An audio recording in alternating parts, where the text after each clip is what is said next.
যে কবিতাটা আজকে পড়াবো লেসন 9-এর, দ্য নর্থ শিপ। নর্থ মানে কি? উত্তর দিক। শিপ মানে কি? জাহাজ। তো উত্তর দিকের জাহাজ।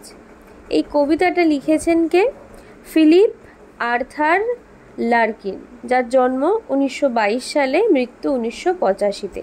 উনি একজন বিখ্যাত ইংরেজ কবি এবং ঔপন্যাসিক। ঠিক আছে, উনি কবিতাও লিখতেন, উনি উপন্যাসও লিখতেন, এবং ওনার লেখা প্রথম কাব্যগ্রন্থের নামই হচ্ছে দ্য নর্থ শিপ। আমাদের যে কবিতাটা, এটা কিন্তু কাব্যগ্রন্থ না, এটা জাস্ট কবিতা, কিন্তু ওই কাব্যগ্রন্থেরই অন্তর্গত এই কবিতাটা হচ্ছে দ্য নর্থ শিপ। তো এই কবিতাটার মধ্যে কি বলছে আমাকে ফার্স্টে জানতে হবে। এই কবিতাটাতে বলছে যে বর্ণনা করছে একটা যাত্রার কথা। যাত্রা মানে 3টে জাহাজ যাত্রা করছে, মানে সমুদ্রে যাচ্ছে, এবং 3জন বিভিন্ন রকম দিকে যাচ্ছে, যার মধ্যে 2টো জাহাজ ফিরে আসে। একজন নিজের কাজ খুব ভালোভাবে সফল করে বেশ টাকা পয়সা ইনকাম করে ফিরেছে, আরেকটা জাহাজ বিধ্বস্ত হয়ে ফিরেছে, মানে ভেঙে চুরে অবস্থা খারাপ, এগোতে পারেনি, আধা রাস্তায় গিয়ে ফিরে এসছে। হ্যাঁ, আর 3 নম্বর যে জাহাজটা, সেই জাহাজটা কিন্তু সামনে এগিয়েই চলেছে। যতই বিপদ আসুক না কেন, ঝঞ্ঝাট আসুক না কেন, সে অনেক ধ্বংসাত্মক জিনিসের মধ্যে দিয়ে এগিয়ে গেছে নিজের জার্নিতে। অলমোস্ট ওই জাহাজটা যেন একটা সিম্বল, প্রতীক। কিসের প্রতীক? আকাঙ্ক্ষার প্রতীক। আমাদের মনে যখন কোনো কিছুর প্রতি আকাঙ্ক্ষা থাকে, আশা থাকে যে আমি জীবনে এটা করব, আমরা কিন্তু সমস্ত যে অবস্টেকলস আসে, মানে বাধা বিপত্তি, সেগুলোকে কিন্তু আমরা পার করে সেই লক্ষ্যে আমরা পৌঁছাই। তো এই জাহাজটা সেই আমাদের মনের আকাঙ্ক্ষার প্রতীক, যেটা আমাদের সমস্ত বাধা বিপত্তি পেরিয়ে যেতে সাহায্য করে। তো এই নর্থ শিপ কবিতাতে আমরা এই 3টে জাহাজের ব্যাপারেই পড়ব। 3টে জাহাজ হচ্ছে অ্যাকচুয়ালি আমাদের 3টে মানুষের বা আমাদের জীবনের 3টে অধ্যায় বুঝিয়েছে, যে মানুষের জীবন কেমন কেমন হতে পারে। এবং যার মধ্যে আকাঙ্ক্ষা প্রবল থাকে কোনো কিছু পাওয়ার, সে কিভাবে তার লাইফে এগিয়ে যায়। তো দেখো কি বলছে, লাইন বাই লাইন পড়ে বুঝিয়ে দিচ্ছি। আমি দেখেছিলাম 3 ships, 3টে জাহাজ, গো সেইলিং বাই, মানে চলতে চলতে যাচ্ছে সমুদ্রের মধ্যে দিয়ে। ওভার দ্য সি, সমুদ্রের ওপর। দ্য লিফটিং সি, সমুদ্রটা কেমন? ছুটন্ত সমুদ্র। তাহলে 3টে জাহাজই যাচ্ছে একদম লিফটিং সি, মানে ফুলে ফেপে উঠছে এমন সমুদ্রের ওপর থেকে যাচ্ছে। অ্যান্ড দ্য উইন্ড, মানে বাতাস, rose in the morning sky, বাতাসটা সকালের যে আকাশে খুব সুন্দর হাওয়া দিচ্ছে। খুব সুন্দর যখন হাওয়া দেয় তখন জাহাজ চালানোটাও খুব সহজ হয়ে যায়, অনুকূল বাতাসে জাহাজ চালানো সহজ হয়।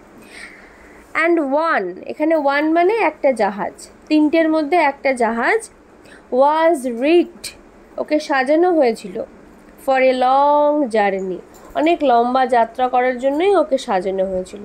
তাহলে 3টে জাহাজের মধ্যে একটা জাহাজ কিসের প্রতীক?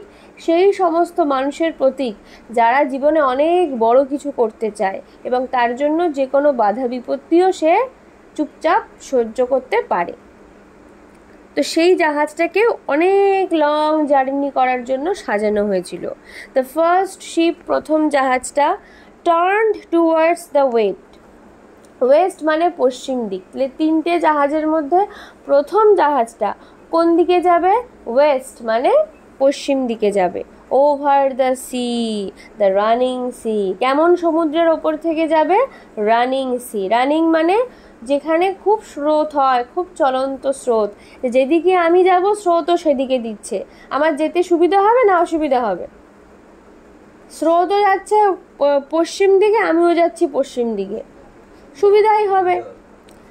Over the sea, the running sea, over the sea, the running sea, and by the wind was all possessed, এবং ও যখন যাচ্ছে সমস্ত বাতাসরা পজেসড মানে ওকেই নিয়ে যাচ্ছে, ওকেই দখল করে নিয়েছে। তো বাতাসও পশ্চিম দিকে যাচ্ছে, সমুদ্রও পশ্চিম দিকে যাচ্ছে, জাহাজও পশ্চিম দিকে যাচ্ছে।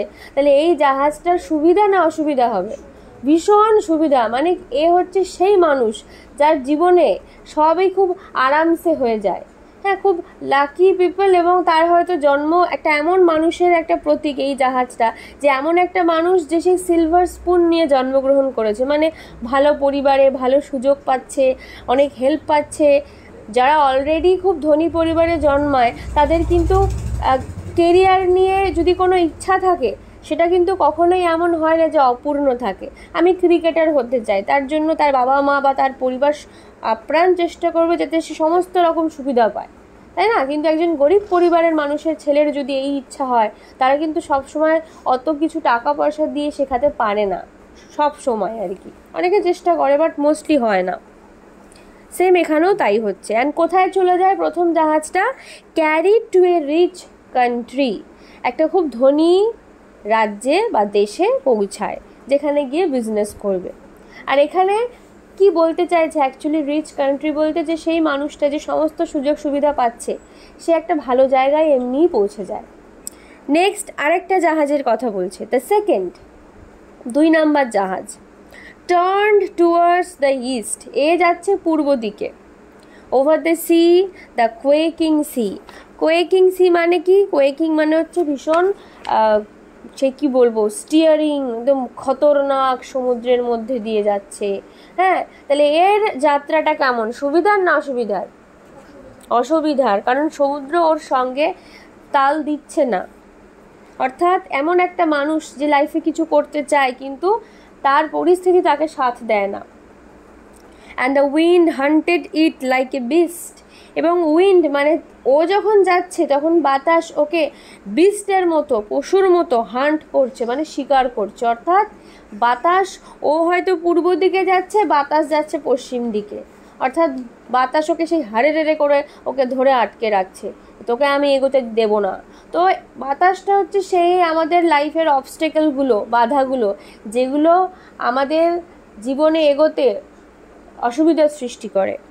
Two anchor in captivity, to anchor in captivity মানে এতটাই বাতাস বাজে অবস্থা করছে সৃষ্টি, যে ওই লোকটা অর্থাৎ ওই জাহাজটি কি করছে না, অ্যাঙ্কর ফেলে দিচ্ছে, নোঙর ফেলে দিচ্ছে। মানে জাহাজে নোঙর ফেলে দেওয়া মানে জাহাজ আর এগোবে না, এক জায়গায় আটকে থাকবে। হ্যাঁ, ক্যাপটিভিটি মানে কি? বন্দি দশায়, না এগোতে পারছে না পেছোতে পারছে। তো মানুষ, কিছু কিছু মানুষ এমন পরিস্থিতিতে পড়ে যায় যে সে বেরোতে পারে না সেই সমস্যার থেকে। তো এখানেও সেই জাহাজটা যেন তারই প্রতীক। তো আটকে গেল, এগোতে পারলো নিজের লক্ষ্যে? পারলো না, বাধা বিপত্তির মাঝে পড়ে ও আটকে গেল।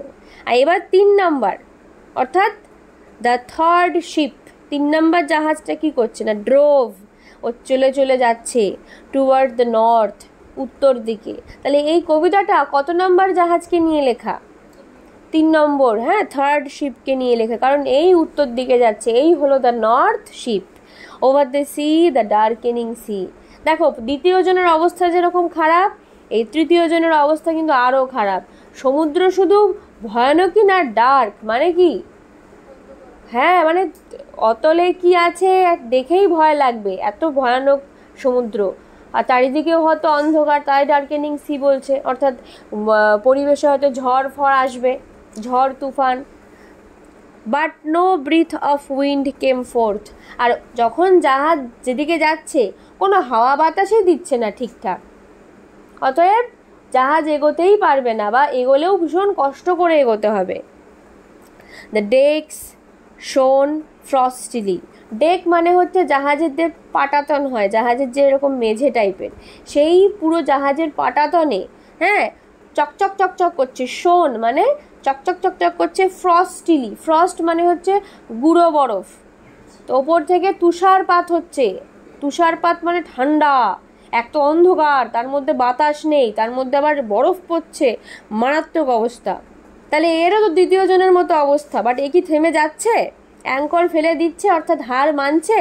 দেখা যাক। The northern sky rose high and black. উত্তর দিকের আকাশটা হাই মানে অনেক পর্যন্ত ছড়িয়ে রয়েছে, পুরো একদম ব্ল্যাক মানে অন্ধকার। অর্থাৎ আকাশে সুন্দর ওয়েদার নাকি খুব মানে বাজে ওয়েদার?